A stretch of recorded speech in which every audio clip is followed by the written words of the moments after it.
তুমি এটা কিভাবে বললা বুঝলো ভাই? তুমি আকাশ পাটোয়ারির সাথে হাত মিলে আমার বিরুদ্ধে জালিয়াতি করতে চাইছো? এটা কি সম্ভব বুঝলো ভাই? আমি তো খুব কষ্ট পাইলাম।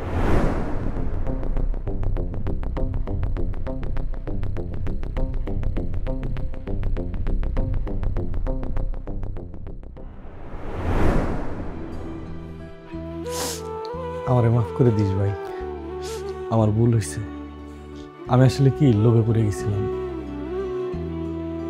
তোর সাইন নকল করে জালিয়াতিটা যে আমি করলাম, এটা তো নিচের লোকের জানার দরকার। আমি নিচে যা জানাবো, আমার ভাইয়ের কোনো দোষ নাই, সব দোষ আমার।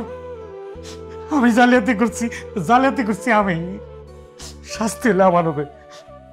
আমি নিচে যাবো, এখন নিচে যাবো। না বুঝলো ভাই, তোমার আমি এতগুলা মানুষের সামনে যেতে দিব না। তুমি আমার ভাই, তুমি আমার বন্ধু। এই যে চেয়ার, তোমার কারণেই তো চেয়ার ভাই। আমার যদি পানিশমেন্টটা হয় কি হবে?